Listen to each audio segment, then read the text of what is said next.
안녕하세요 여러분, 미국 주식 다이어리의 앙찌입니다. 오늘은 데이터 센터 전문 리츠를 소개해 드리려고 합니다.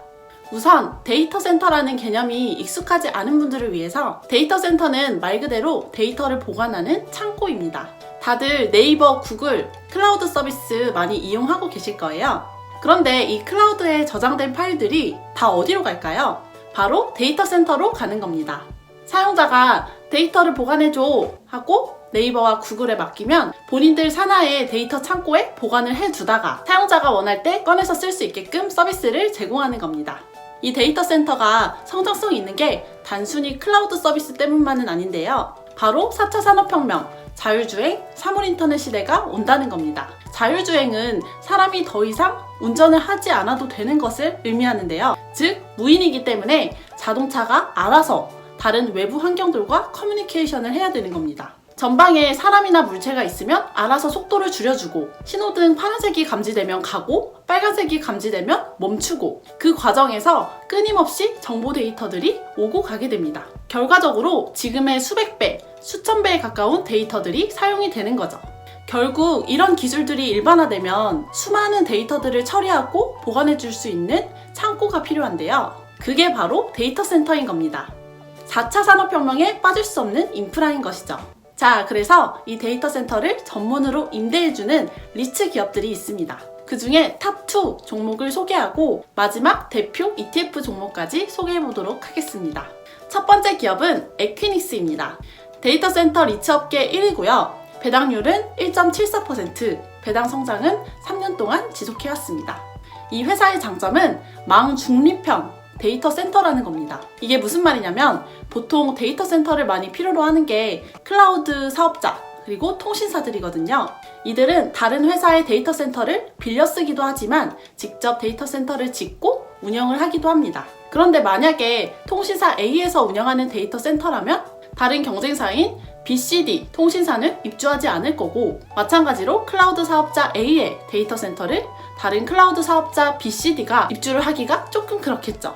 경쟁사 서비스를 이용하는 건 한국이나 미국이나 똑같이 민감한 문제인 것 같습니다. 그렇지만 에퀴닉스는 그런 클라우드, 통신 시장에서 경쟁을 하는 게 아니기 때문에 고객사 입장에서 견제할 필요가 없습니다. 그래서 주요 클라우드 사업자인 아마존과 마이크로소프트가, 그리고 통신사인 AT&T와 버라이즌이 입주사로 들어와 있습니다. 앞으로도 신규 고객이 유입되는데 제한이 없겠죠. 그리고 두 번째 장점은 안정적인 임차인 구조를 가지고 있다는 겁니다. 데이터 센터를 임대해주는 방식이 두 가지인데요. 첫 번째는 서버를 대규모로 묶어서 뭉탱이로 임대를 해주는 홀세일 방식이 있고요. 그리고 잘게 쪼개서 크고 작은 기업들에게 나눠서 빌려주는 리테일 방식이 있습니다. 에퀴닉스는 리테일 방식을 택하고 있어서 크고 작은 수많은 고객사들을 확보하고 있는데요. 그만큼 임차인 리스크가 분산되어 있다고 볼 수 있습니다. 실제로 에퀴닉스의 상위 50개 임차인이 전체 매출에서 차지하는 비중이 38%에 불과하다고 합니다. 그리고 1위 고객사가 차지하는 비중도 3%에 불과할 정도로 굉장히 임차인 포트폴리오가 잘 분산되어 있는 기업이라고 볼 수 있습니다.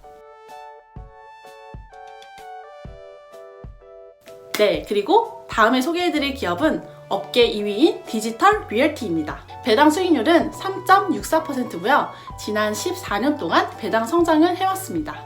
오히려 투자자들 입장에서 배당 실적은 에퀴닉스보다 더 좋은 편이죠.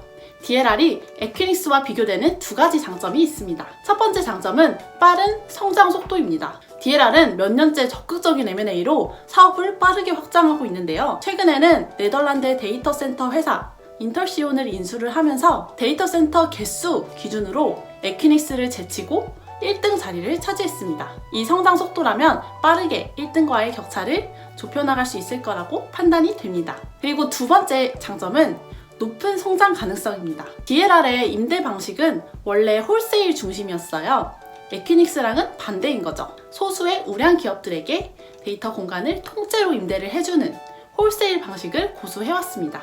그래서 규모가 크긴 하지만 소수 임차인에게 포트폴리오가 몰려있다는 단점 아닌 단점이 있었는데요. DLR도 이제 전략을 바꿔서 리테일 서비스 비중을 계속해서 늘려가고 있습니다. 2015년에는 홀세일 비중이 95%에서 2019년 현재는 75%까지 내려온 것을 보실 수 있죠. 그리고 DLR 역시 망중립형 데이터 센터이기 때문에 신규 고객이 유입이 되는데 제한이 없습니다. 앞으로의 성장이 더욱 기대되는 종목입니다. 네, 앞서 데이터 센터 리츠 탑2를 소개를 해드렸는데요. 사실 이 데이터 센터가 유망한 만큼 시장 진입자들이 많은 영역이긴 합니다.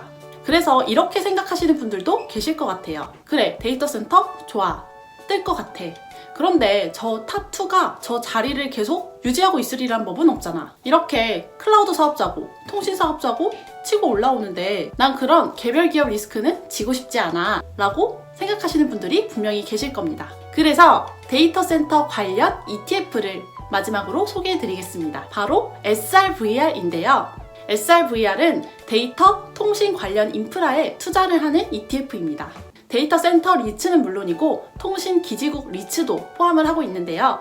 통신 기지국 리츠는 아메리칸 타워와 크라운 캐슬이 높은 비중으로 편입되어 있습니다. 그리고 데이터 센터 리츠는 앞서 소개해드렸던 에퀴닉스와 디지털 리얼티 외에도 QTS, 코어사이트, 사이러스원 등 5대 데이터 센터 리츠주가 모두 편입이 되어 있습니다.